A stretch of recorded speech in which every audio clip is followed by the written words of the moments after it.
Welcome to everybody that's here. We see a lot of strange faces this time. Haven't seen this many new people around in a long time. Glad to have you here. Thank you for coming.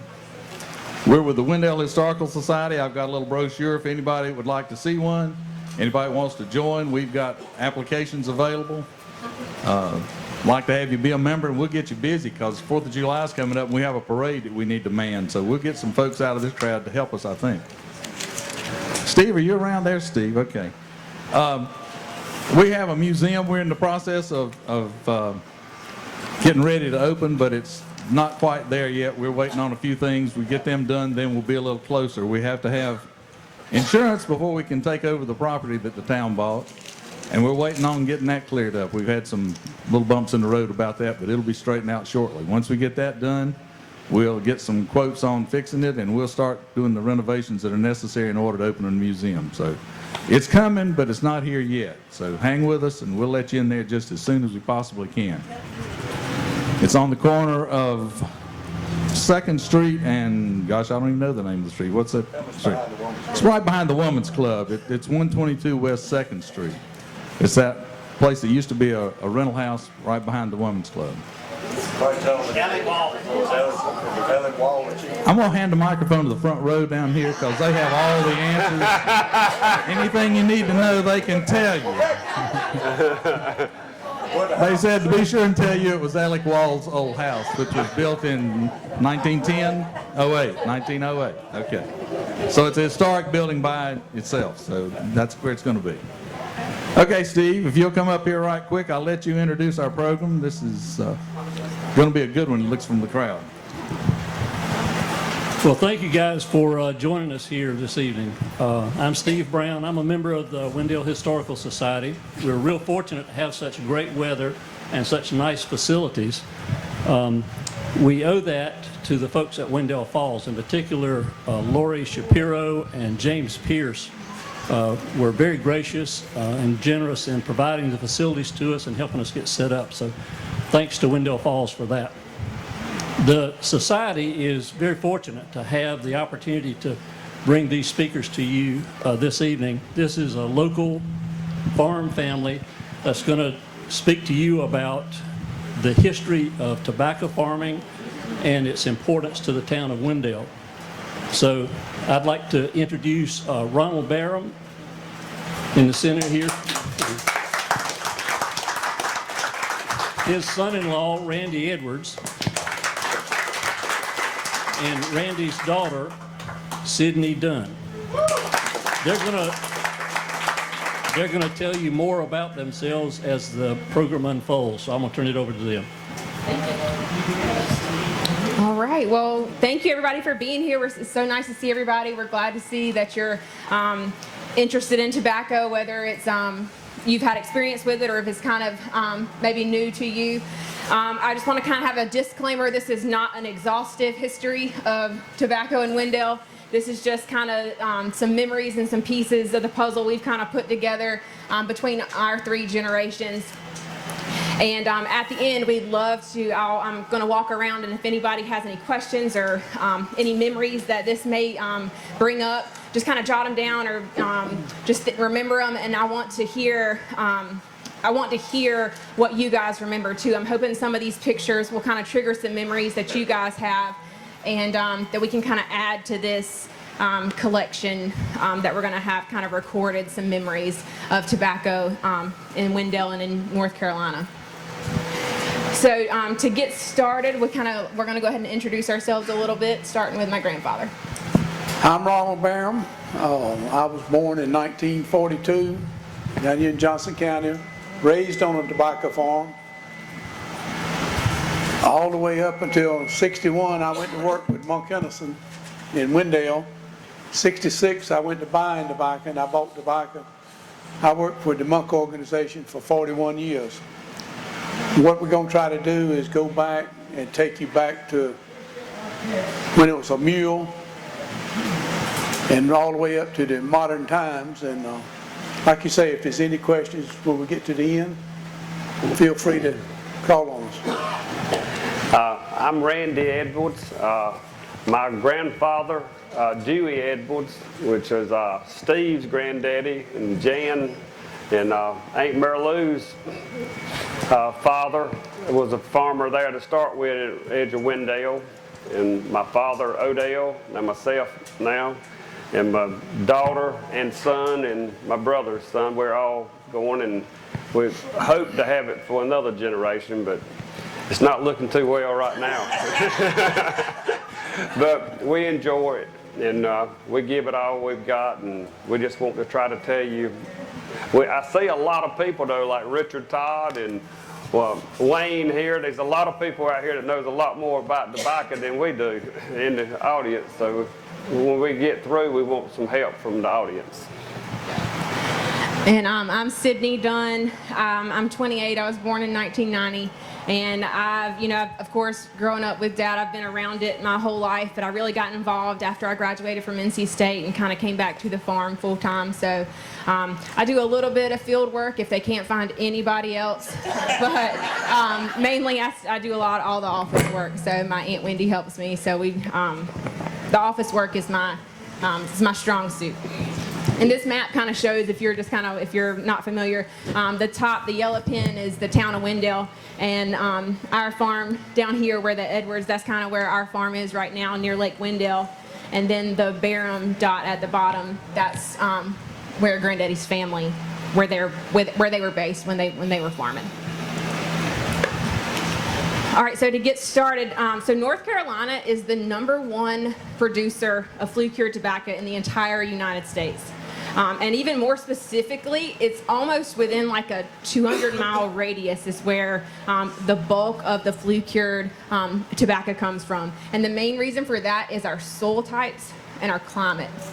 Yeah, we've been told by a lot of tobacco buyers and company folks that area around Knightdale and Wendell and back towards Wilson is one of the best quality tobacco in the world with the sugar and the nicotine, and that's what we just keep going on and hope that it's good enough to keep us going around Wendell.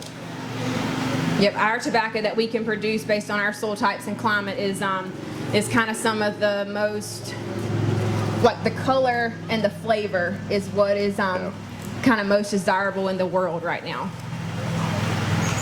And so I just kind of want, before we get really started, I want to poll the audience a little bit and see kind of where you fall in your experience with tobacco. So I'll go through them real quick, then I just want you to raise your hands. So #1 would be like you currently work with tobacco in any form or fashion.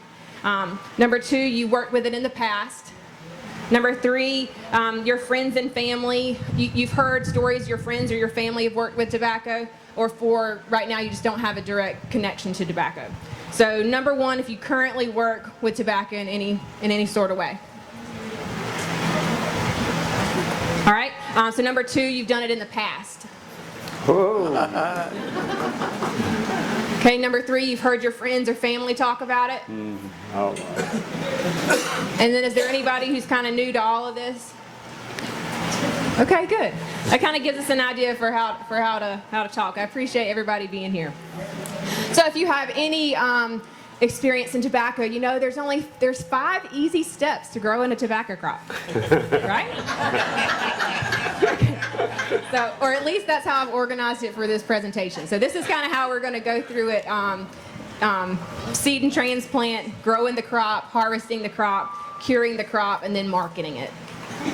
So to start out, so you've got to grow the seedlings to be able to, you start from seed, but you can't plant the seed directly in the field. You have to get the seedlings to a healthy size before they can make it in the field. So the way you start that is in February time of year, and it used to be started in plant beds, and that's what Granddaddy remembers.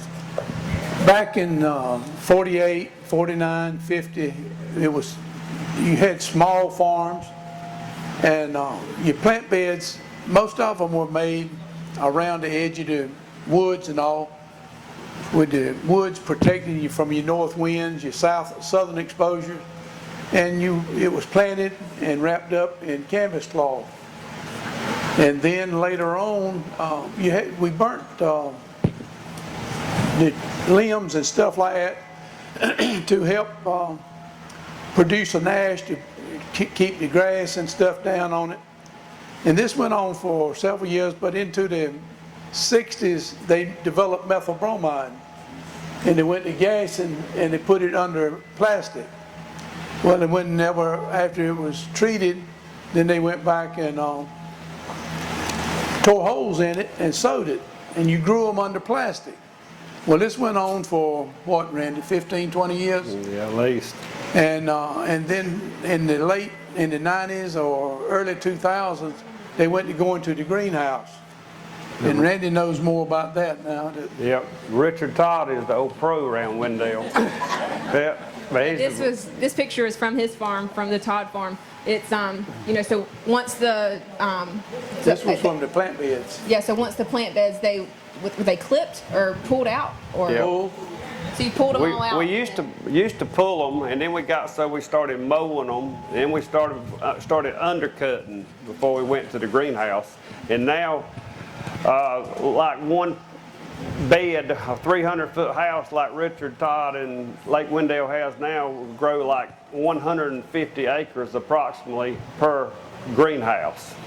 So you can see that picture. That's my brother picking up one of the trays, and so that's the full length of one of our 300-foot greenhouses. And the tobacco plants are in floating trays. And those trays, you take them directly to the transplanter. So it's just an easy way to get them, well, I say easy, easier than it was, way to get them from the greenhouses to the field.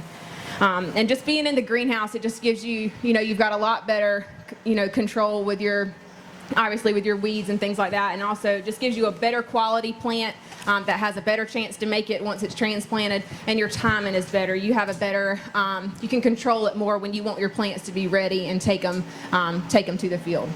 Well, Randy, the plants that come out of the greenhouse too, all of them are basically the same size.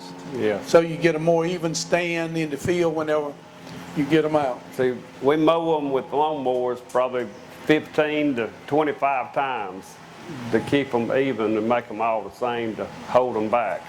Yep, and the more you mow the tops of them, the thicker the stem get to make it healthier and easier to transplant. So once you do start transplanting, I guess the first way they did it was with a peg and bending over and putting it in the ground. Yeah. There's one or two here maybe that remembers the peg. But it was, if there was enough moisture in the ground, you could set it with a peg and make it live. Aaron's probably had exposure to that peg. I got 3 on my desk. Okay. Yep. And then we, Hand setter. hand setter. We've Yeah, got here we one go. right here, the old-fashioned hand setter. And the kids had to tote water, and that was the aggravatingest job in the world, to tote water to that hand setter. But you weren't big enough to tote the hand setter, so you had to do what you needed to do. But then we went from the hand setter to the mule drone setter. And that lasted a few years, but most people had started handling tractors then. And so they took the long tongue out with the mules or horses and put a short tongue in it and pulled it with a tractor. And it went on then on up to later days like Randy's got now. But if you can see that seat on top of the barrel, that's where the person would sit to drive the mule. So there'd be two people, I guess, sitting down transplanting, and then a third person, working the. It was a one row operation, and there it went to that's a 2-row setter there. Yeah. Yeah. That's Yep, two. your mama.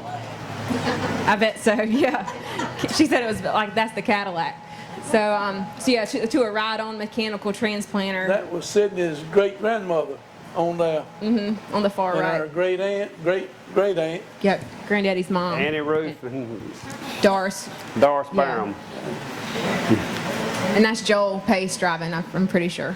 Yeah. So now this is one of the transplanters we use now. It's a 8-row transplanter, and you can see there those trays I was talking about. The trays sit right on top in front of the person setting. And there's a little bit of a video kind of shows how it works. We have a couple different ones, but this is one of them that we have. It's still a slow go, but at least you're riding.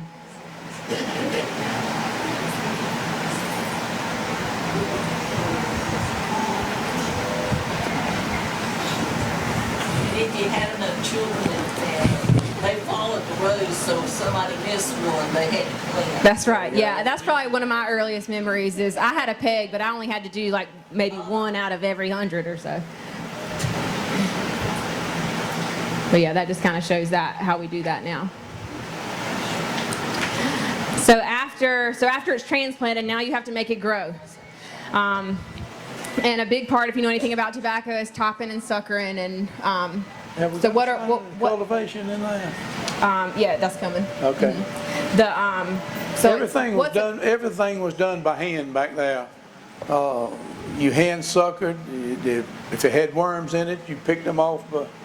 So describe what is a sucker. What is that? What's that That's mean? what grows out of the axil of your plant from your leaf, but it'll pull. You got to keep them out so it don't. You keep your body and everything, make your plant grow like you want it to grow. There's topping and suckering now. Isn't that rich? Yeah. So That's you're rich. when the plant produces a flower, you break the flower out of the top to make sure you just want all the energy of that plant to go into making leaves and weight in the leaves. So you don't want anything to have to go towards reproduction or the seeds that are in the flowers. You're not growing seed there, you're growing a leaf of tobacco, and so you don't want the seed. And modern day topping and suckering, we do have mechanical toppers that kind of go through the fields and literally like chop off the flowers. And there's growth regulators that you can spray to kind of help curb the suckers, but there's still a lot of that part. There's still a lot of hand labor involved. There's your cultivating. Anybody done that? When the early plowing, the farmer had to plow. He went down, plowed one side of the row, turned around and come back up and plowed the other side. He had to make 2 passes to plow 1 row of tobacco. And it was a time consuming, and that's why they didn't have but anywhere from 4 to 5, 7, 8 acres was a big crop of tobacco. And you remember doing this? Oh yes, oh yes. With this in the early 50s and into the late 50s, things were moving from a mule and horse operation to tractors, and things were just getting more modern, and they're getting even more so. Yeah, this is one of the plows we use now. So just how much faster and how much more you're covering.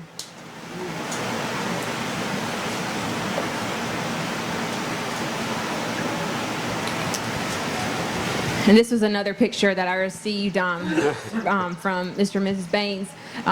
This is A.B. Knott in a field of tobacco in Wendell. So 1925. That's one of the earliest pictures I've been able to find as I've been looking for pictures. Is that your granddaddy? He was a cousin, yeah. That's the yard. Well, he lived up there on Edgemont Road, wasn't it?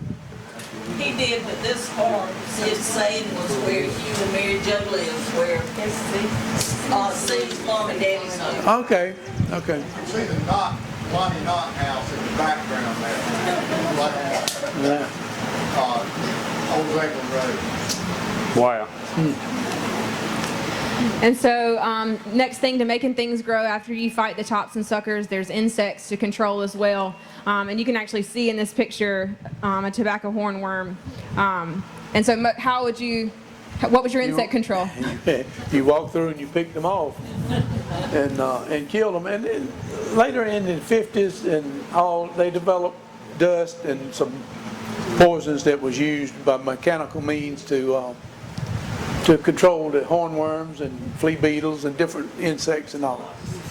And if anybody recognizes that tobacco hornworm, there's a big one in downtown Wendell. That's what one looks like. And thank goodness they're not that big. Rub his jaws together and break his jaws, and then he'll start to And so nowadays what we're working off of is NC State has developed insect thresholds. So there's literally like formulas. So like for the hornworms, so 1 inch or larger worm, if you check 10 plants and you find one inch or larger worm, then the threshold that it's worth it to apply an insecticide. So that means there's enough insects out there that it's starting to cause your crop damage, and it's worth it economically and environmentally to apply a pesticide.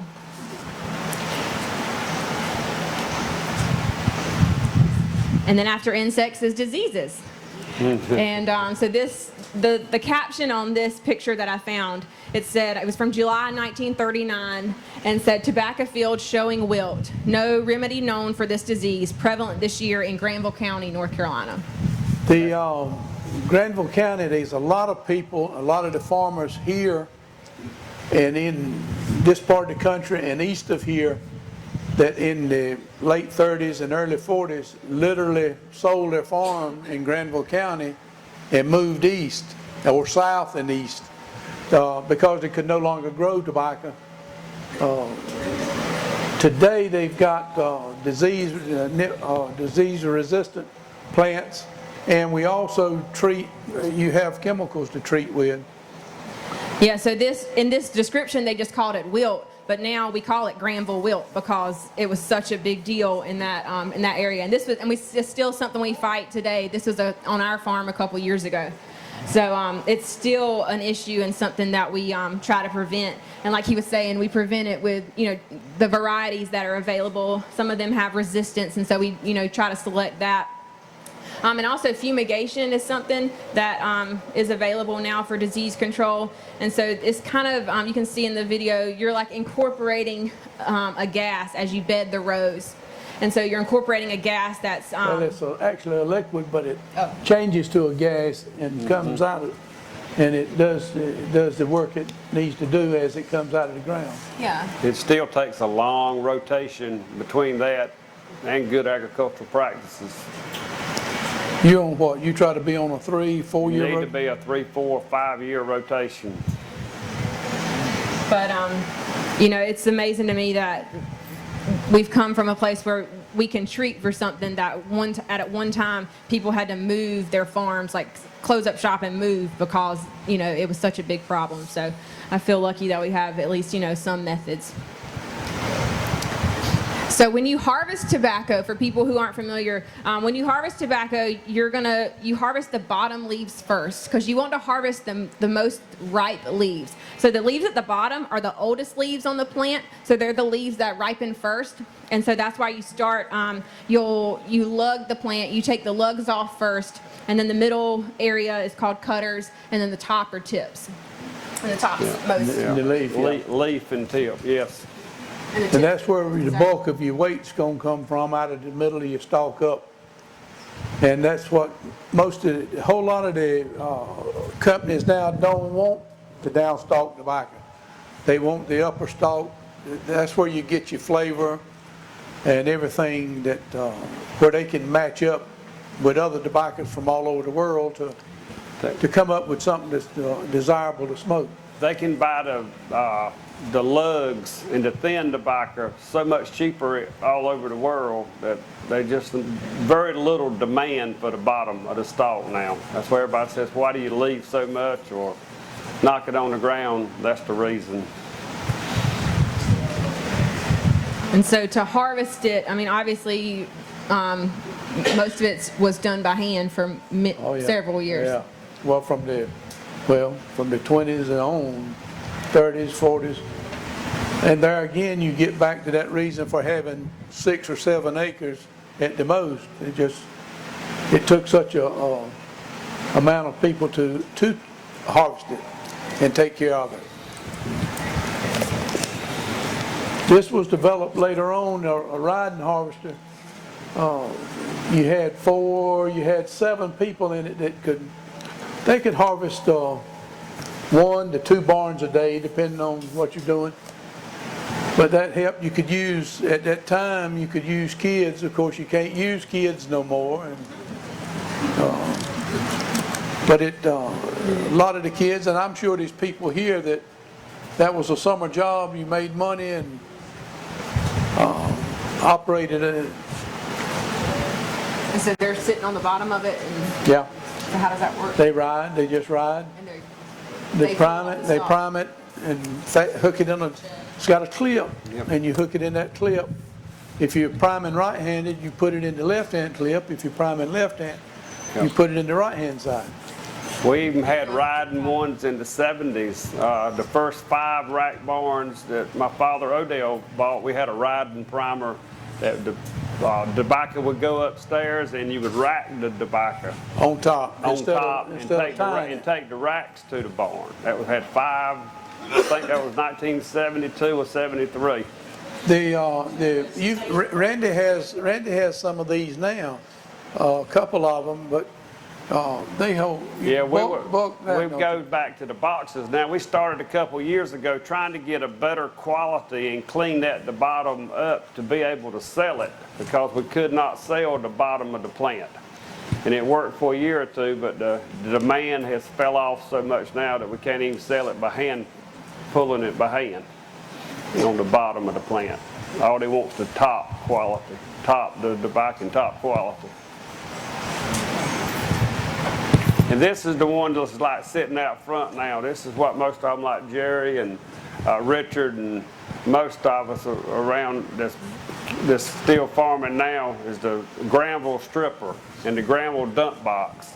See, on these primers now, you can go up to 10 and 12 barns a day with one machine.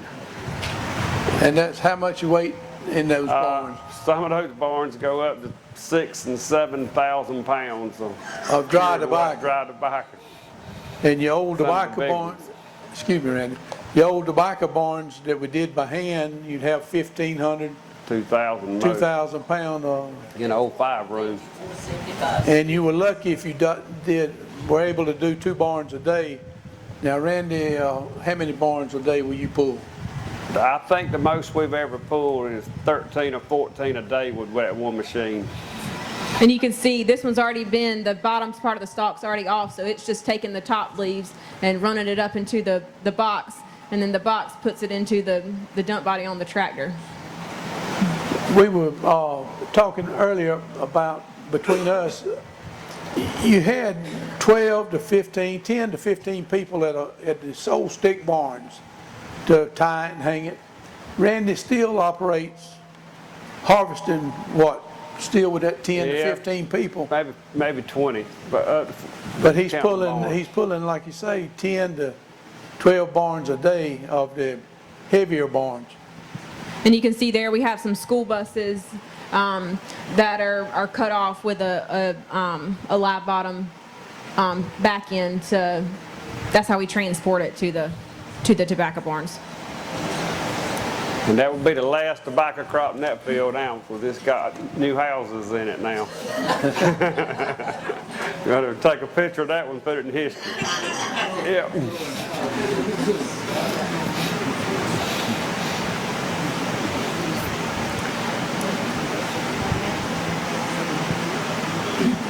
Hey Randy, I have a question. Yes, sir. Where did the tobacco looper come in? The tobacco looper came in between the hand tying and before the boat I barns. started my business in Knightsville in '71. I forgot who it was, maybe somebody is here. They drove up to my business with a long tobacco looper and asked me if I could fix it. Yeah. That was my job, was to fix the knotter and keep the knotter going and keep the needles and keep the sticks on the right side of the pegs. Hate me with a huge watermelon. They make these loopers that they're talking about now makes a very nice picnic table now. Yes, they do. You put seats on them. Yeah. Put seats on them and pull them around. And Old-fashioned wood barn. And if y'all hadn't seen it, the tobacco growers and tobacco farmers in North Carolina and Steve Troxler we've got a real nice wood barn for everybody to look at and see at the NC State Fairgrounds. We've done They cure a crop now. we cure a crop with tobacco growers associations and farmers there every during the fair. So if you go, Tunnel going in. yeah. So the old Flue-Cured, what you call a Flue-Cured. if you get a chance, go back on the back side of the fairgrounds and look at that old wood. Had to stay up all night and feed the wood. Yeah, some of us stay there all night. We try to have meetings in between. Paul, that was to me, that was some of the best memories. I thought I was something. I was 6 or 7 years old. I could go spend the night with Daddy at the barn while he fired it all night. But for a young'un, it was, you thought you were doing something great, yeah. You remember, I don't think they do, MH-30 and the buzzards getting killed and outlawed? That was for y'all. Yeah. You know, Well, there's been controversy around tobacco since time began, I guess. I rode on the back of Hollywood show with Jack Lyles, you know who I'm talking Yeah. about. He took one up to Lewis and they made a tobacco spray. And I rode on the back of the swing of booms to spray MH-30. You went back there when they were spraying toxaphene and azarine, were you? No, you're still here, so maybe you didn't. And Joe, recently, we didn't have any buzzards. They're back now. Yeah. Well, MH-30 killed all the buzzards. You know, when we were kids, they were flying everywhere. I don't think there's something else in that MH-30. I don't believe it was M8. I imagine it was the Yeah, azarine, melt fiber. And so the Yeah. purpose of curing the tobacco is you're trying to set the right color that you want in it, and also trying to get the moisture out of it to where it's a dry material that you can store and transport. You want to talk about how the Flue-Cured came about, or? Yeah. Okay. One of the stories too that told us in the tobacco classes in some of the tobacco meetings, they used to smoke for many, many years. They would smoke tobacco. It was not bright. It was real, real dark tobacco, kind of like burley. And it was it was in the Virginia, North Carolina line. It was one of the boys working late at night, and he thought he was going to get fired for it. But he built the fire to let it smoke, and he went to sleep. He'd been working all day burning tobacco, and he went to sleep, and the fire caught up, and it got real hot. And he woke up and said, "Oh, Lord, I'm going to lose my job and all kind of trouble." And they found out the heat went up, and that's what set the color, and that was the first Flue-Cured tobacco. And that's where it started, got the name Flue-Cured came from, and changed the whole industry. Up in Virginia, you've got a sun-cured, or I don't know what they still have now, but years ago they had sun-cured, you had your air-cured, and then of course you had the Flue-Cured.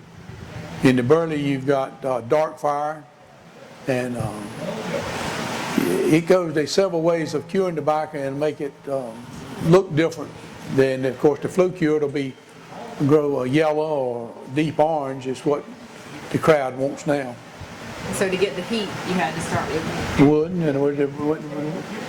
and I don't know, they always cut barn wood in the wintertime. They would haul barn wood they'd cut the wood for what they were going to cure with that summer. But that was a job. They left the wood and they went to gas and fuel oil, these burners that they had. Yep. They done real good with the fuel oil. When they went to the gas, they burn up a whole lot of barns. They would get real hot, and you'd have problems with that catching on fire and burning up. By the way, that little girl in that picture is sitting right here. Yeah, this was a picture I got from Miss Shelby Vaughn. All right. And my dad in the door. Oh. And she's got a Beatles t-shirt on.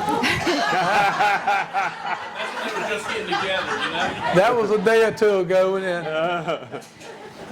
And so this shows, using the stick barns is what it started with. And so y'all would want to just describe this process, Dad. What's happening here? On which one, the stick? So what's happening with their hand in? this is where they come in, the drag trucks. The early ones was pulled with a mule, and then of course they went to trailer type, and that they pulled with the tractor and would bring it to the barn to hand tie it and put it in sticks. Yep. That's one of my earliest memories about burning tobacco. It was so hot, and I couldn't even touch the clutch, and they put me on the tractor driving through the field, and it was so hot in them long rows. And so once worse when they took you off the tractor and put you down. Yes, ma'am. In fact, you realized then how good you had it. And so once you string it on a stick, then you're, you know, heaving it up to the top of the barn. Hanging it. A lot of times they would barn of a morning, and when the primers come in at lunchtime, they'd hang, if they had enough to hang it, they would go ahead and hang it in the barn. There's a lot of people here, I'm sure, remembers that day. Starting at 3, getting light. Yes, sir. Yeah.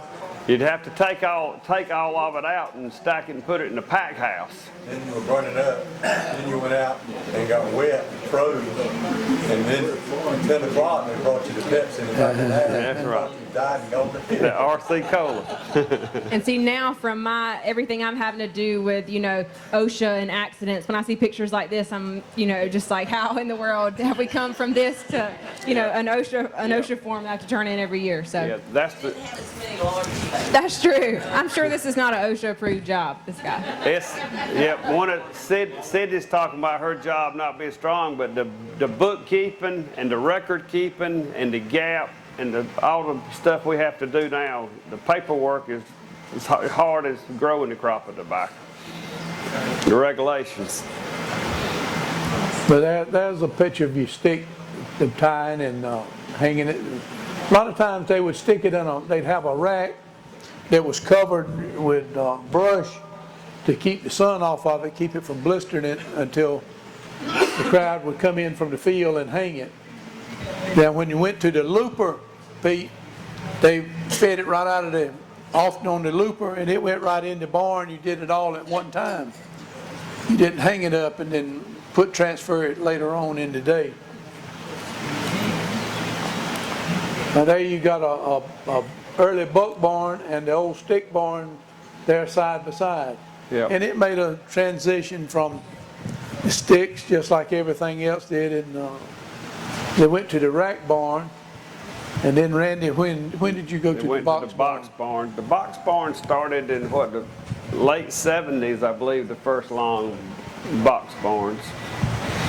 And so what stands out most to me in this picture is that it's just one barn at one field. And so, you know, it was, you put the tobacco from that field in that barn. And today, all I've ever known is, you know, we just have one central location.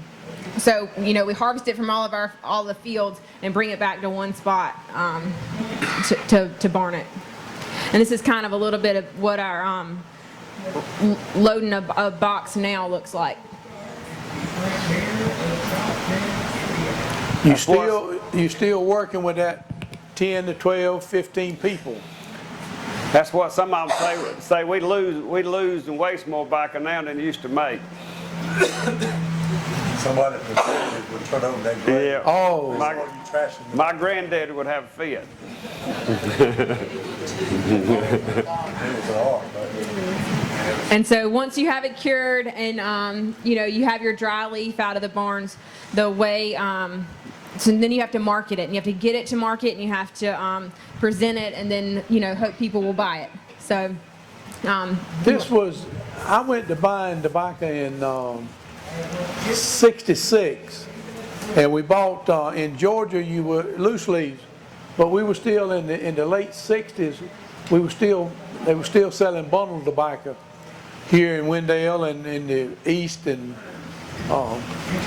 it was being tied and like you say, taking pride in it. And you'd have the farmers bring their grading, had it on their grading sticks, and bring it to town and pack it off. And they took, I won't say they took more pride in it, they took more pride in the way they showed it.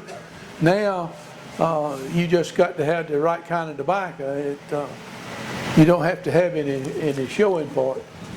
it just blows my mind that every single one of those little bundles was like hand tied by somebody, like how long that takes. And you can see those baskets. There's a basket out there on the table. And that's from Banner Warehouse in Wendell. Yeah. Did anybody ever go to a tobacco tying? yes, sir. Okay. And you tell them, you used to have to put it under the You pit. put it in the pit to get it in order. Yeah. Before you go into the. But you would take the people you'd have somebody that would take off tobacco all day and grade it, and then they'd have it put back, and you'd have folks to come in and friends and family and all that, and you'd tie at night and stick it up, and it was That was wonderful, so you had enough light shining in. Yeah. So you could put it. and you, most of the time you had a northern light. That's what you wanted, so that give you the best light to look at it and tell where you wanted it in the bright orange or the green or they'd make 4 or 5 different grades out of it. But that was all done in the strip. Yeah, no strip. Some of these folks don't know what the strip is. Yeah, Pack I house. don't know what the pit is either. yeah. And so this is kind of from that same, hand-tied bundles on baskets, but this is in a Wendell warehouse. JT, you remember selling tobacco in bundles in Wendell, don't you? Yes. I do. In other words, I bought it in bundles in I Wendell. hauled it to Wendell after I closed my store and put it on. There you go. There you go. Yep. I remember going with my granddaddy and father and my uncle Eskew. There was a whole lot involved in getting it to the market and getting it on the floor. And when the market opened, that was fair. Very important. Yep. They brought Yep. in built places to sell hot dogs and drinks. Yeah. All the kids got the bicycles falling, picking up the tobacco. Opening sale day, There you like Paul says, was absolutely, it was like being at the It fair. was like a state fair. Yeah. They built stands that Yeah. sell drinks and hot dogs. And Show it. the streets would be full. So after the hand-tied bundles, we went to Sheets. Well, I say we, I barely remember this, but, and they were about 200 pounds or so, 300 pounds each. And then now we do about 800-pound bales. And so that's what we are transporting now. And this just kind of shows a little bit. This is in our baling room at the farm. So we have the, people on we call it the picking line, and they're just kind of picking out black or green or trash or weeds. Anything undesirable that, To try to have the best bale quality as possible. See, because they check it all the way to the factory now. They can split these bales. They usually split one a load, and your name and serial number stays with it all the way. So You get a letter at the end of the year that know tells you what they find in your bales. Monk sent Randy a drop cord back one Yep. time. We had a drop. We were moving from farm to farm, and one of the boys threw a drop cord in, and they found it at the factory and sent it back to me. I said, "Well, I hate you cut it." But we were talking about taking time to carry the bundles of tobacco and all. It took a day or so to sell it. Now Randy can take a tractor trailer load, leave home, and be back home in 2 to 3 hours selling a tractor trailer load. So it has changed tremendously from just the selling part of it. So tell me a little bit more about what you remember about opening sale day. And this is what, at the end, I also want to take my microphone around and kind of get some other people's memories, because I know this is, from what I've heard, this was something that you remember even if you weren't directly involved in tobacco. That, well, like I say, it was a fair. You could buy a hot dog for a nickel. You could buy a drink for a nickel. If you were a growing young'un, you had all you wanted to eat. Yep. But the town was just absolutely full. It was just people in the streets and. Yeah, this is like a street vendor that was selling, selling dishes this was in But 1939. the opening sale day, of course, that was the first monies that your farmers realized. In other words, that opening sale day, and because it's tobacco that you sold it then, and It's still a very big day. The ones that went around half of downtown, where the Star Warehouse was, it's now the town park, where the Mexican restaurant is, that was a warehouse that fell down the street. yeah, we've got a list of them. Across the thing was That was the old north side. That's why we need some help with this. To try to figure. Where you had the police station, that was a warehouse. Yeah, that was the Liberty One. One of the ways that we expanded Wendell was with all these warehouses. And if you'll go by the warehouse we were just talking about and go down to the railroad track, Liberty, they bought the tobacco, and they actually had a railroad spur, and they fixed it. Those two houses, where Melvin is, that's where they fixed it and shipped it out on the truck. Way back early on, your companies like Reynolds and Leggett, American, they had what they call green prizeries. And like you say, they would haul it in there on the baskets, and then they would pack it, not re-dried, but they would pack it and load it in boxcars and ship it. And even in Georgia, they would load sheet tobacco in boxcars and ship it out of Georgia and South Carolina. But like I say, after we got up here, The rail's still there. right? Loaded them out of those warehouses. And I don't know that this picture was from an open and sale day, but I know it's from Wendell, 1949. I don't think that was it. There's Yeah. not enough people there. The cars, like you say, the town is full, but To me, it stood out. It was like seeing all those cars in downtown Wendell. I thought, that's what I've always heard stories of. And then he said, there's just no way. There's not enough people on the sidewalks. yeah. So, It was probably a Saturday afternoon when they went. That's right. and parked and just walked. yeah, tell us the story about. I was telling her the other day about, there was a couple that lived out here at the edge of town, and I won't call no names, there may be some kin folks here, but they had two cars. They'd take one down and park it in front of the theater up in the day Saturday, and they'd leave it. Now you gotta tell them what the theater was. Oh, Lord. The theater was down there about where, what is it? The liquor distillery. That was the, Yeah, okay. and then the rip before we were But- around, it was where Marshall's Grocery was, or where Callum's is. Right. That was before we in your town. Right, but they carried that car down there where they could sit and watch the people up and down the street. They parked back around there, around Lewis's or somewhere, and walked down there to the car they had parked earlier in the day and watch people. Make sure they got a good spot. Yeah? Oh, yeah. Not only that, it was such a big deal, not only for the farmers, but all the merchants downtown, whether you were selling cars or selling. We got a Yeah. thing coming up. Shows, this was tied, the caption on this was tied to tobacco auction time, and it said just like how many of the businesses like had sales and advertisements because so many people were there to spend money. And A local merchant had all hands on deck because not only everybody's there, but 2 weeks prior to that they didn't have any money, but today they got a pocket full of money. yeah. Where Barry's store is now was at one time was an old tobacco warehouse. Now it had gone away in the early 50s. It was a skating ring in 52 or 3. 59, 60. Was it that late? I skated in. Well, I skated in it when I was about 12 years I old. had one earlier than that, but Yeah, it was the back end back. Pictures there because one side of the building is where the farmers would drive in with their tobacco, but then it would be pushed onto the wooden floor. But then on the larger doors on the other side, is where the larger companies would then drag it into the back of their truck. Right. So they'd have a morning sale, then everybody go to lunch, and then they come back in the afternoon, and the farmers had been lined up all down 3rd Street to come back and make an afternoon sale. That also the farmer's warehouse, the one that's there where Agave's is, actually had stables in it way back, and it was downstairs. When the office. Yeah, Wow.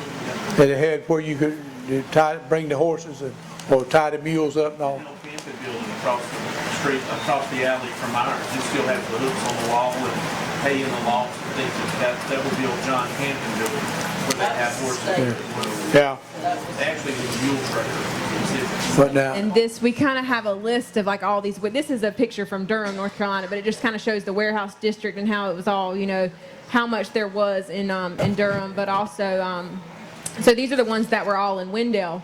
The one we were talking about at Perry's was called Phil Whitley's. It was going by like the and all these are kind of just like our best guess of what we could figure out when they were gone. So that was going by the 1950s. North side was down 3rd Street from Mr. G's, and it's still standing. that was the second north side. The original north side was where Paul's trucks are, over there on, 4th Street? Like across Cypress and Fourth. from the Hornworm Yeah. mural. There were two Liberty warehouses. One was located where the new police station is now. The other one was across from that. And number 2 is obviously still there. The Star warehouse was in the parking lot across from the town square, and that was gone by the 1980s. Farmer's warehouse was where Agave, the Mexican restaurant, is now, and that was gone by the 1980s. And then Banners, Planters, and Growers were all in the old Wilson Road area, and they're all still standing. And then Wendell also had, Monk Henderson had a drying facility, which is where the Cotton Exchange is now. So that's obviously still standing. And we've got a few pictures from there. Yep. But this is the There you go. Perry's Gun Shop building, Phil Whitley Warehouse, 1939. And the old farmer's warehouse, that was the meeting place. Yep. Yep. This is the Liberty Warehouse. And while you're on that, you see the house to the right there that you started. That house was moved except where, well, I started to say First Union or Bank of Wendell or what do you call it? Wells Fargo, but it was moved from that place to build the bank in 52. Have it on. And so this is that drying facility I was talking about. And to me, this looks like such big, big industry. So I just want to show some of those pictures from inside that. You can explain what they're doing there. They, Mr. Jesse Henderson, I think he came to Wendell in 28 or 29. And this was the building there and the factory they put up there. These are picking tables here. And that was one of the first jobs I had with the company, was looking after those picking tables, and they were picking out the green, the black, anything that was undesirable. And we're still growing tobacco today on the Henderson farm, the Henderson land. This was a picture of the sample room upstairs where we put together samples to send all over the world to offering it for sale. That's where they were packing the bundle of tobacco in hogsheads. That's where they were hauling it over there to. I don't know where this storage was, over there behind the old rescue building, or those down there on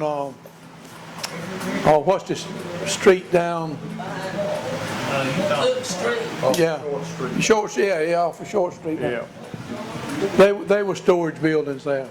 All looked like the one there, near the railroad behind that rescue. Yeah, that's what that was either there. There's 2 of them there, and then there was 3 or 4 of them over there on. They had a siren sitting on top of it for the people to go to lunch, because that's how everybody in Wendell knew when it was 12 o'clock. Yeah.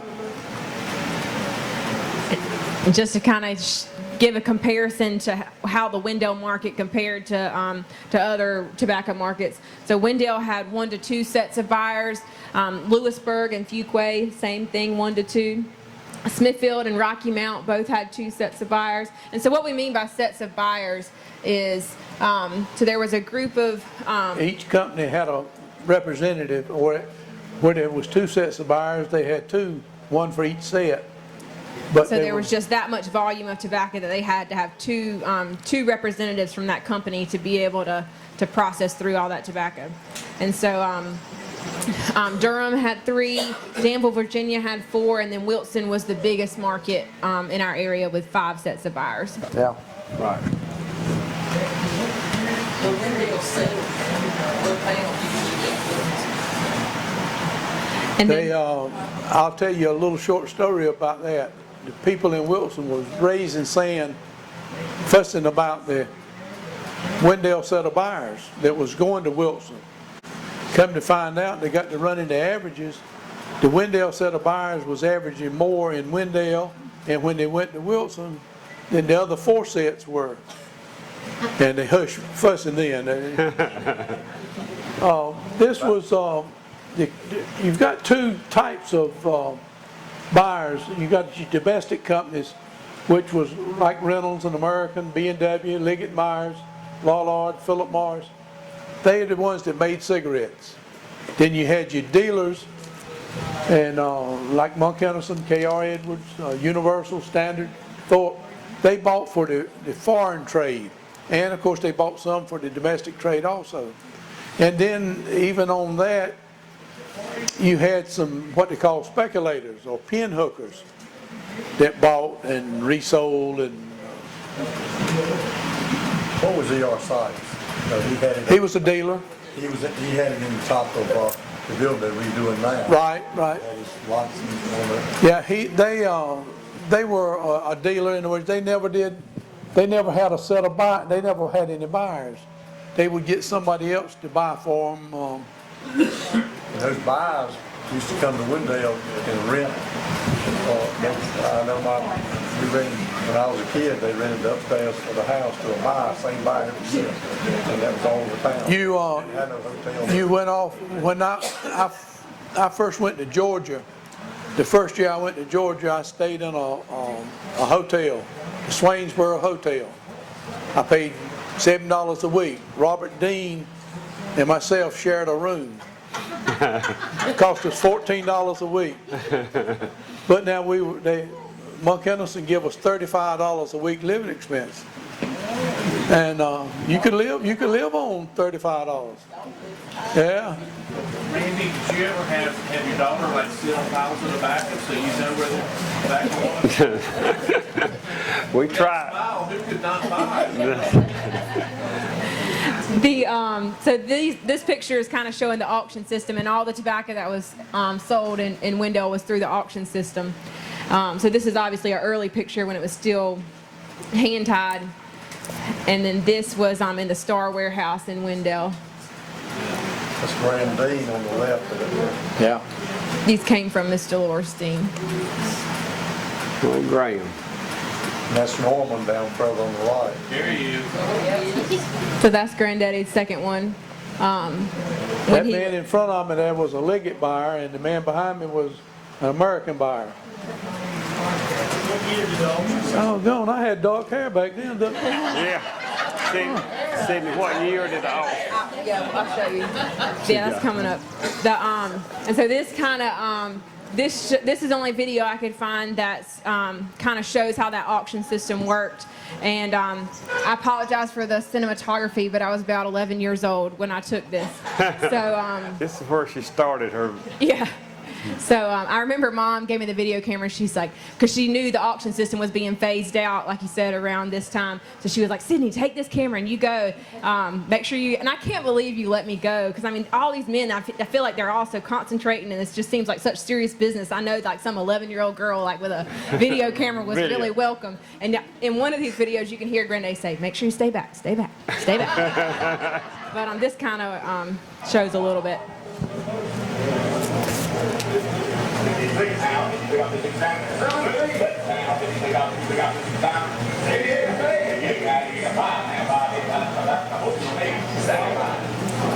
It's the bottom one.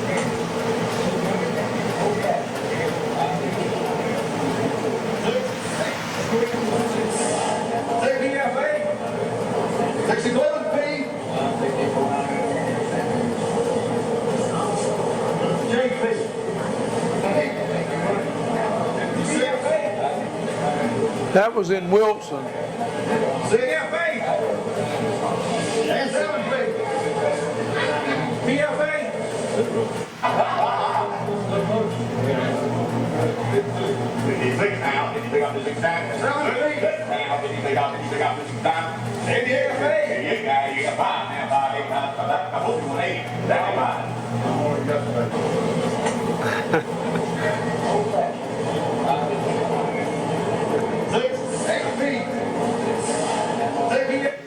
But yeah, that was 2001 in Wilson. Though I guess there were still some auctions going on, but the last auction in Wendell was in '99.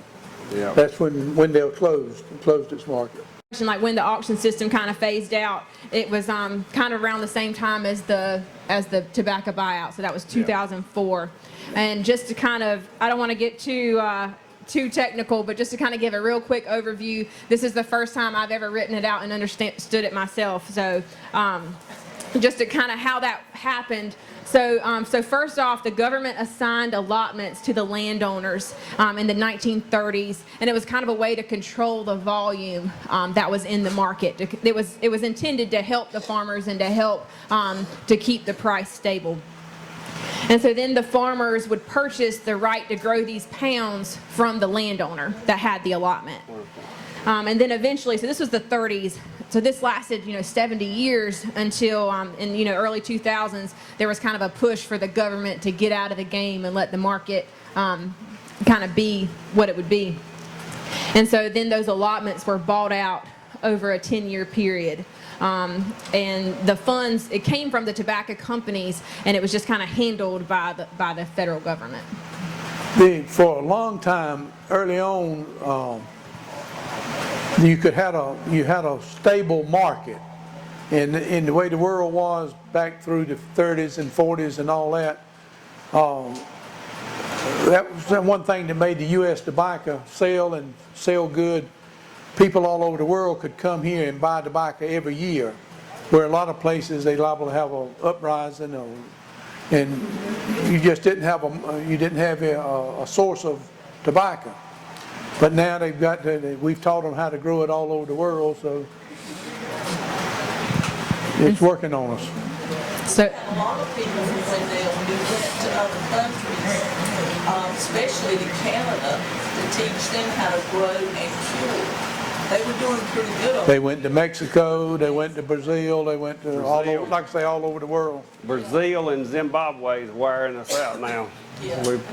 And so after that kind of buyout and auction system phased out, it moved to what we do today, and that's the contract sales system. So this is my brother and my cousin a couple years ago.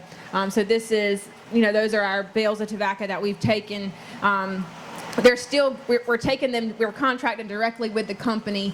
There's no auction. The company still grades it and gives a grade for it as it passes over that belt or those rollers. But it's one thing here too, you see these lights up above it? They still trying to reproduce that northern light so that they see you.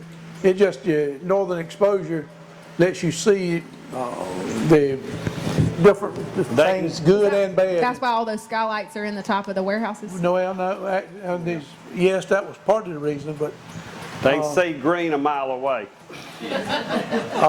some of the warehouses would have a corner that they paint the skylights, and you couldn't see the green. And there's all kind of tricks. And then we come back now, we just still this 12 to 15 people.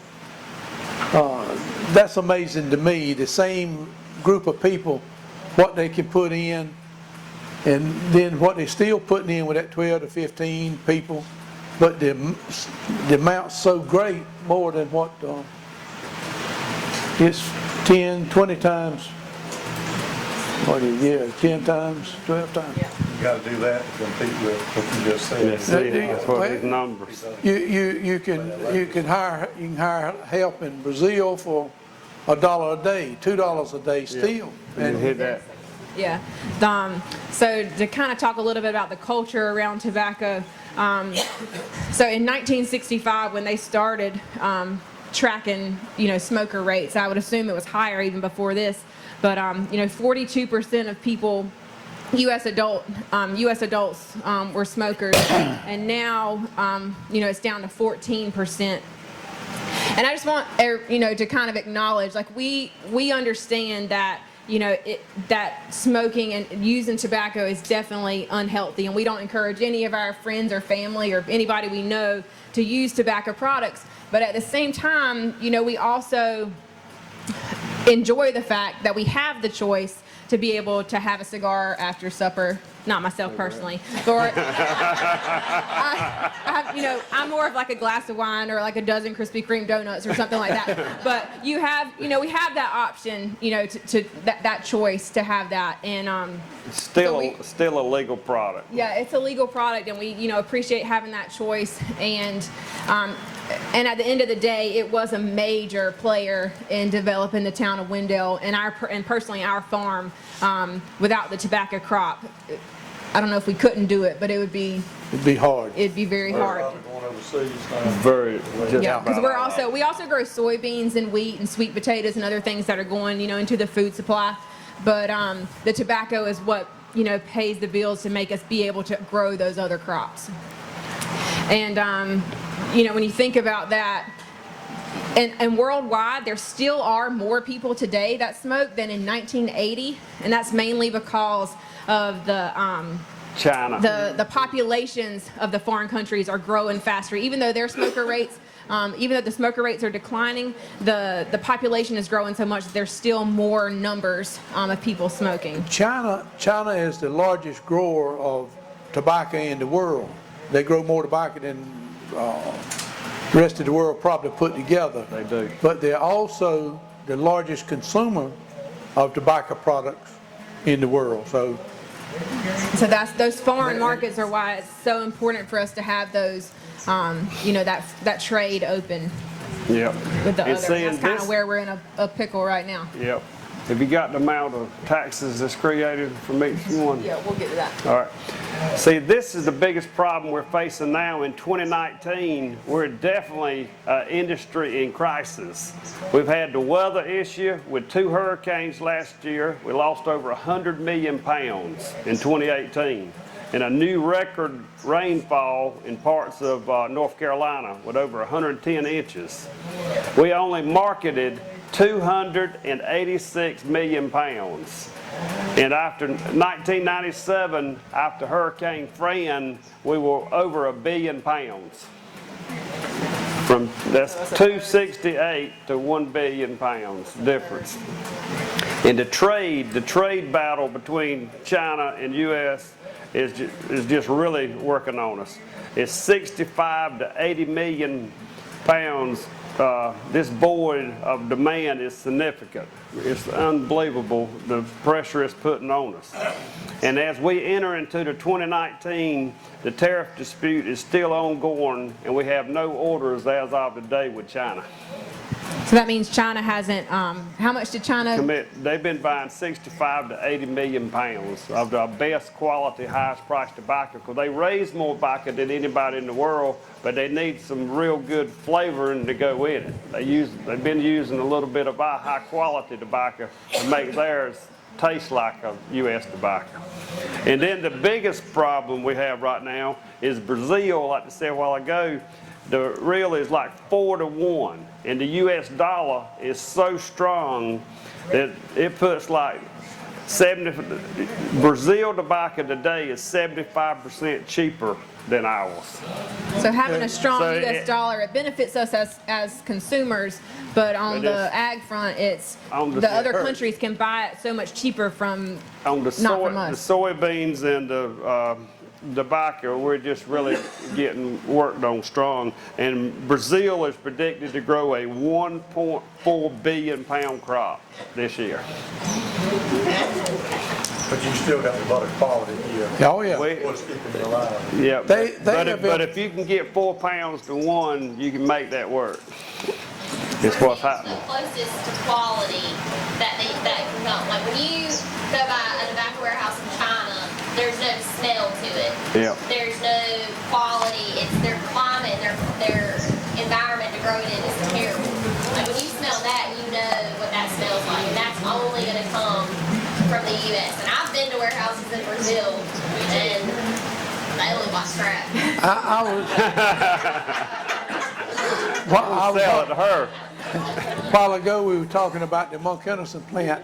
I'm sure all of you can remember along in August and September when that plant was running at night and high humidity, how good it smelled downtown. All over Wendell. It just, I was in there last week and you can still smell it. can you still smell it? When I walked in the front door, I thought, well, this is just, I feel young. Yep. All right, go to But Paul was talking about, no, maybe it was Barry, but Yeah. this is just a few of where the tobacco money goes. So the ones that come to mind are the tobacco farmer and the tobacco companies, but you also like the merchants that were downtown and are still in towns, fertilizer dealers, equipment dealers, car dealerships, fuel and gas companies, the employees of the farmer, the employees of the companies. It really just trickles down to create a town. Everybody buys stuff now and they pay about a week or a month. Yeah. Back then, you paid every fall. You had a Fall terms. Buy a truck and you finance it for 4 or 5 years and you pay it. I'll tell you a good story. Norman Dean and myself was in the fertilizer business, and they brought in a new credit man. Well, he come in, we sat down and we started going down through the names of the farmers we had. Boom, boom, call out his name. He's fall pay, and right on down. And 90% of our customers paid in the fall. And the credit man had come out of the Midwest, and he says, "What in the hell are y'all talking about fall pay?" He said, "Well, they pay in the fall when they sell the tobacco." He said, "Well, I ain't never heard tell of that." The people in the Midwest would sell a bin of soybeans or a bin of corn and buy their fertilizer and pay for it when they got it. But in this part of the world, Farmer plan. had that fall plan. Half of Daddy's business was farmer plan. Yeah. We take fall pay at Farm Credit. That's it.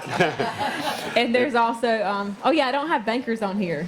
Yeah, bankers and Big time lenders. bankers. Yeah, they benefited too. Another thing you really think about is like the state sales tax, the federal income tax, and then county property taxes. It trickled down to there too. And this is interesting. This is very interesting. I wish everybody that was complaining about tobacco could see this. The farmer earns, these are new numbers too from last year. Farmer earns 65 cents approximately gross money for a single plant of tobacco. The taxes generated on it is $30 a plant. Go to the next. One plant. All right, look, a 100-acre tobacco farmer today that generates $20 million in state and federal and county taxes. That's why it has never been outlawed. That's Not that.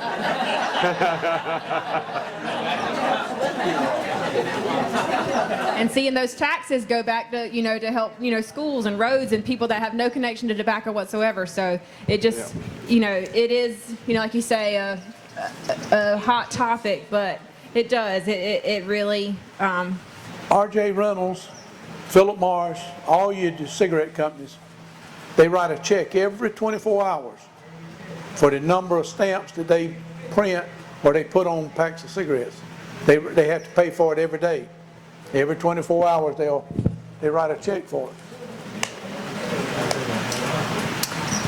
So with that being said, that's kind of all that that we could come up with that we wanted to share with you guys. But I'd love to hear if you have any questions for us, or if this kind of made a memory that came to your mind that you that it made you remember. I'd love to hear your stories of what you remember in Wendell or North Carolina or anything to do with tobacco. So, and if you don't mind, I'll come around and I'll bring you a microphone. And Daddy says, "Can you prime a while?"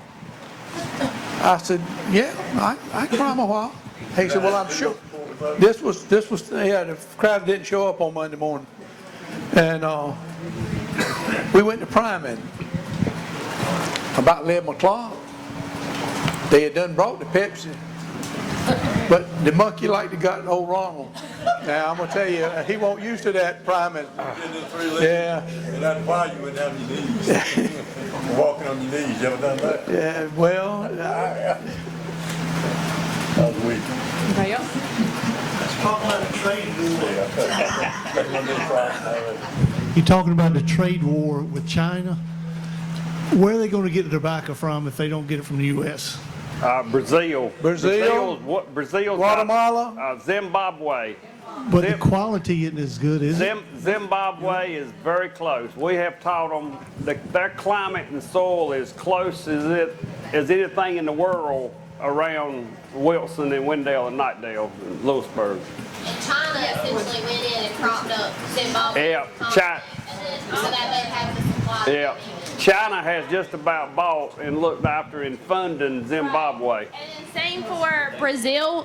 Whenever I went to Brazil along with Kara, Universal, we went and toured them. They're the ones that fund the farmers. So like they're the ones that are paying for the tobacco plants. They're the ones paying for the fertilizer. They pay for everything. And so imagine if Randy got to pretty much grow tobacco and that's all he got to do. He didn't have to pay for the labor. He didn't have to pay that fertilizer bill. And so that's, again, another game changer in Brazil is because the tobacco companies is footing all that cost because they can and because the labor there is so cheap and for farmers so cheap. And so it makes a world of difference whenever coming up here for seeing the United States paying for it, we pay for everything, whereas down there they don't have to. And so it's a really game changer of how much those tobacco companies in other countries are so controlling though. That's how they're able to control the market and what they're able to do is because they do provide the cost of everything. So I mean but see, Brazil is also in the same point where we were in the 30s and 40s. They're doing stick barns. So they've got all the piles of wood to cure tobacco and stick barns. So that's where they are right now at this time. So it'll be very interesting to see as they modernize what the conversation and trade looks like in 30 years. Yep, it's 75% cheaper than ours right now. This is just a little side note. My mother was from Granville County, sharecroppers, and they moved to Wake County. She married a sharecropper from Wake County, and these are the results. So I thank the Lord every day for the Granville wilt.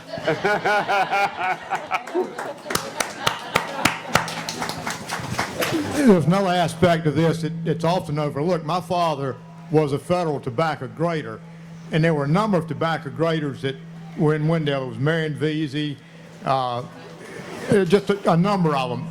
And they would start out down in Florida, come up to Georgia, come on up through Georgia to South Carolina and into this area, and then they'd go to Kentucky for the bright leaf out there. So there were a lot of us that ended up here because of that. Also, as a kid, if you had any money, it came from tobacco. That was the job you had. You either worked in the field until you got old enough perhaps to get a job at Monk Henderson in the summer. I worked there several summers when I was in college. I could go to summer school, 2 sessions of summer school, go to Monk Henderson after they opened up when they started receiving tobacco from Georgia and Florida, and I could make more money in 6 weeks there than I could working anywhere else all summer long. I remember one week I worked 136 hours because they'd let you work as many shifts. You could work around the clock. And, you know, for 6 weeks, a young man could stand anything like that, especially when you counted all that money that came in. It wasn't a lot, but to me it was at the time. The late Billy Sharon told me this story. He used to farm tobacco in Lizard Lick, and he had a fellow that worked for him that played football for Baden Whitley. So he would miss some of the practices, this young fellow would, and the other guys on the football team were mad about it. And they were raising Cain. Why does he not have to come to practice? Well, the coach took the players to the farm, and that was the end of that. They didn't complain. I went to, I believe it was Swainsboro, Georgia. When we bought tobacco, they would load it on tractor trailers to ship back home and in box cars. But the coach had the contract to load tobacco. And he had that 50 or 60 young men out there training them, getting them ready for fall football. And that's one of the reasons the Georgia football teams was so tough now. They had been put through the mill. That wouldn't pass my paperwork today either. I remember a couple of years as a kid, they actually started school late because of the tobacco problem. Absolutely. Many times. Sometimes they would postpone it. There wasn't a whole lot of cotton grown in this part of the country, but there was some, and the cotton won't in, so they'd put off. I think that's what my father got on the school board for, so he make sure we had plenty of help barn tobacco days.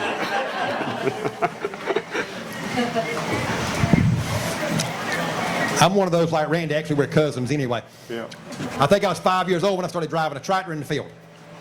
Went to NC State so I could get away from the farm, and then I worked with farmers for 30 years with the Extension Service. Couple of questions for you though. I was Extension agent here in Wake County from 1979 until 2001. Where do you think Wake County ranked among all the tobacco growing counties in the state back in the early 80s? There were about, of 100 counties, there were around 60 or so counties that were growing Flue-Cured tobacco. You can't answer it. No. Wilson was number one. No, Pitt. All right, wait, say that. My guess was Wilson was number one. Wilson got Wilson grew more than anybody else did. Wilson ranked around number 10. At one time, Wake County was the 4th largest tobacco growing county in the state. Wake and Nash bounced back and forth between 4th and 5th about every year. I had a boss one time told me that because Wilson County had an agent that did nothing but tobacco, I had to do everything. He said, if y'all grew as much as Wilson, you could do it. And I told him, I said, they grow more, or I said, they sell more, but they don't grow more. Yeah. Which one grew the most? Pitt County? Pitt County, Johnston was usually second or third. Yep. Well, they were so big. But yes, but talking about reminiscing back in the tobacco days, my most memorable thing I'll never forget, when we went from the plant bed and started mowing tobacco plants. I got cussed out more times in about 2 years' time than I have ever in my career. And the majority of the time it was by the farm wife, because she took care of the plant bed. I had a farm, I ain't gonna say who it was because it wasn't too far from here. One of the first, actually the first one that we mowed in North Carolina. The guy called up, it was a wet spring, plants real big. We had started talking about mowing. And you could hear somebody in the background when the guy was talking on the phone, and it wasn't a real good conversation going on. But Dr. David Smith and myself from NC State, we got out there, and I was almost afraid to go on the farm. She was cussing us up one side, down the other. We were going to ruin the tobacco crop and everything, and I thought it was going to be a fight. We went in, we mowed the plants, we came back in a few days later, mowed them about 4 times. And what it does is it makes them uniform. And she left us alone. The following year we were talking about using an undercut bar, which is you go in and you mow them 6 or 8 times, get them all the same size, go in and undercut them, and you can pick them up by the handfuls and put them in a basket. That lady called me up, said, I understand y'all talking about undercutting. I said, why, you gonna cuss me out again? She said, I want to try it out. That's the first person in Wake County that tried an undercut bar. I carried it out there to her one day. She tried it out. She said, you can pick it up tomorrow. I said, why is that? She said, I got somebody coming to look at it and go build me one. What it did for her, because I asked her to keep up with it, it cut their labor in pulling plants by 75%. Just by being able to first of all, mow them and get them all the same size. You could literally go in and pick them up by the handful and put them in a basket and go put them in the field. Well, you didn't tear the roots up and all like you did pulling them out of the ground. Somewhere we ought to mention Mr. Tobacco. Mr. Fernie Todd. Anybody? I'll be glad to. Yes. He did a lot of tests with you. Fernie Todd is probably the main reason we still grow tobacco. Yes. Where's Richard? I know he's out here somewhere. I worked with Fernie several years in my career. And in those days, almost all the disease control that, we still use the disease control stuff right now. Yes. That Fernie was doing back when I started in '79. Richard, what year did he start? What year did Fernie start at NC State? Do you remember? I can't hear you. What? Do you know about what year? He can't hear. But Fernie did more for the tobacco growing in the whole world, not just in North Carolina, as far as disease management. We used to have a tobacco tour every year. And I remember one year when the tobacco tour came through Zebulon, we had 75 vehicles in a farm tour. And the guys on campus kept everything so tight. I told the police officer in Zebulon, I said, we're coming in off 264, and we're going to go to the first stoplight at 2:08 p.m. He looked at me like I was crazy. I told him, I said, we come by there, look at your watch. And we'd been doing stuff for 2 days, but we could keep it on that. But Fernie taught the world how to manage diseases in tobacco by rotation, by destroying what he used to call the R9P, R10P, R9. reducing all the pests, kill the stalks, kill that plant as quick as you can. Tobacco's not an annual crop. It's a perennial, except around here, frost kills it. And because of that, we want to go ahead and kill that plant and stop the disease level in it. But Fernie Todd is one of the people he's one of the reasons that we grow tobacco in the United States. Yes, sir. Mentioned while y'all in his early 60s, the fire, and when you watch Seattle, where was when the fire was out there in the early 60s, and The World Fair. about Bo now, and we had Science Project, and he did it on what do you call that disease? Black Chain. Black Shank, Granville. and won it in Blue mold. Seattle. Where's it? Where you see the Seattle. restaurant all the time. That's on the Seattle. We went out there with Mrs. Perry, and but he did the science thing on that. I just had to bring that back because that was pretty historic. Excuse me. I'm getting old. I got memory.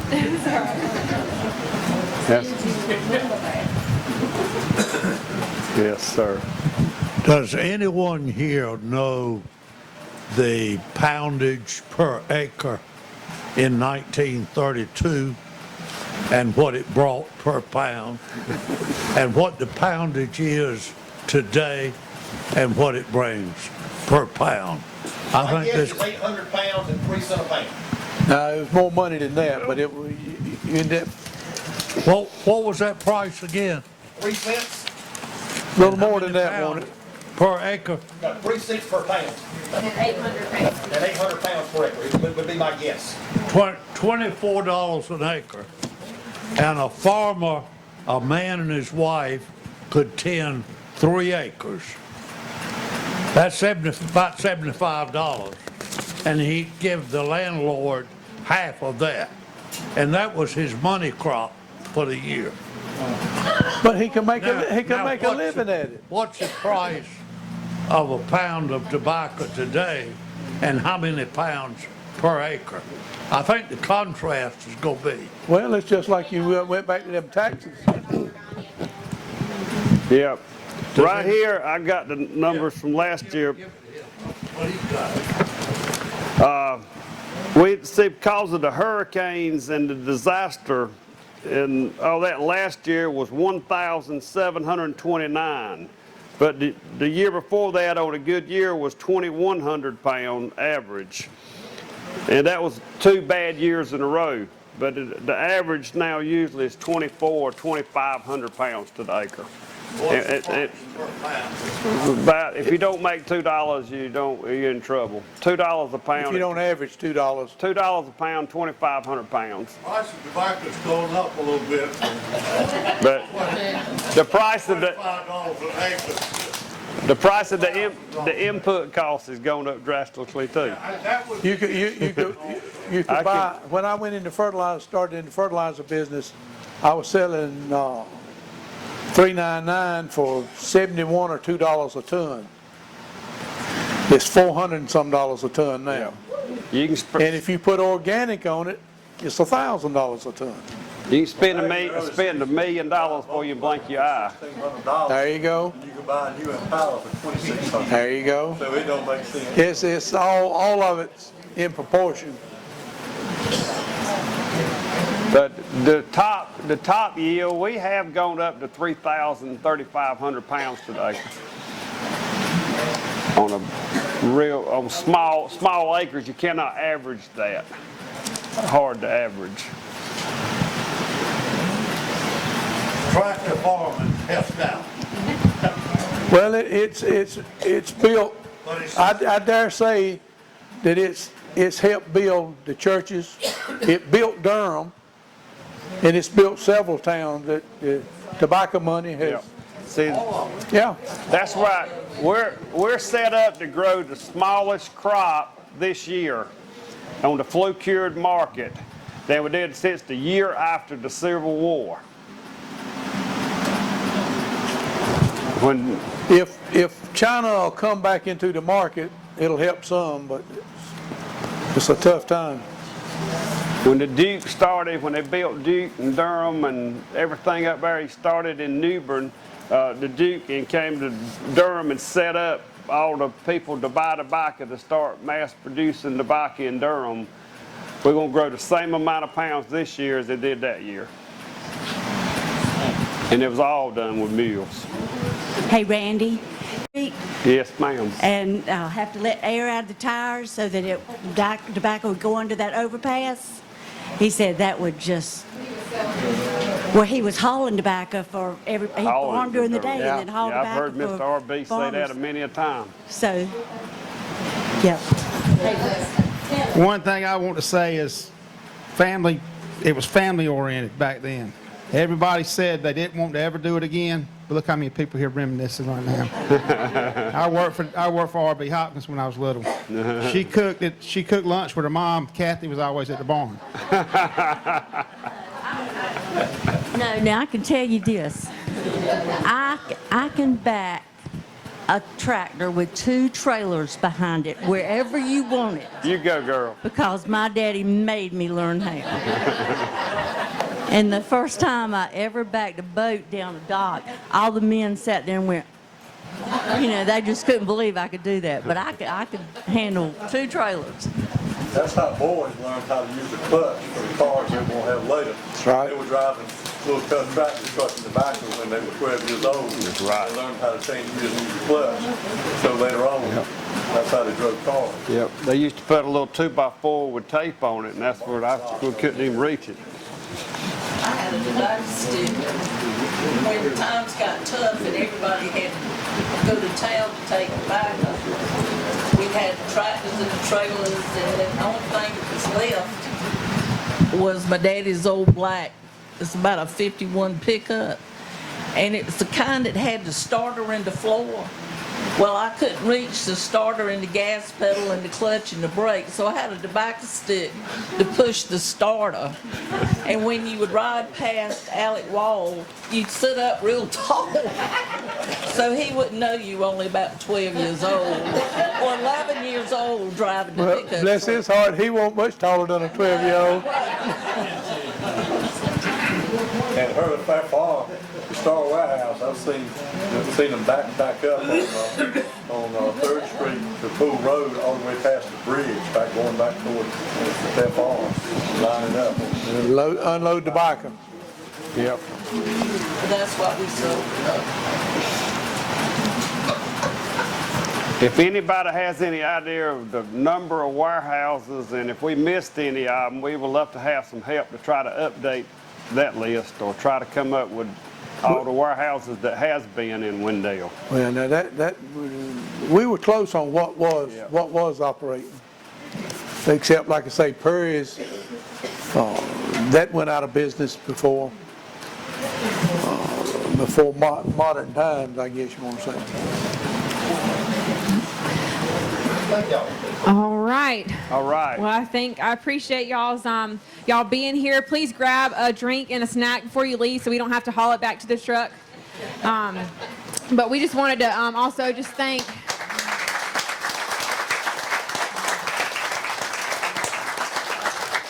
Thank you. Just wanted to make sure we thank the Historical Society for inviting us to do this. We've really enjoyed. I've learned a lot just putting it all together and listening to them kind of get their thoughts together. Thanks to Steve, cousin Steve, where he is for inviting us to do it. And Wendell Falls has been great. So thank y'all for being here. Thank you so much. If you're not a member of the Historical Society and you learned anything or enjoyed this presentation, please take the opportunity to join. There's applications right here. We'd love to have your energy added to what we have going on with the historical. Beg pardon? Price, what does it take to join? Nearly nothing.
56 now, 56 out, 56 down. 7 feet. 6 now, 56 out, 56 out, 56 down. 88. 88 now, 85 now, 5, 85, 5, 180. 75. This morning, yesterday. Old fashioned. 6, 8 feet. Say PFA. 67 feet. JP. I think you're right. 56. CFA. And 7 feet. PFA.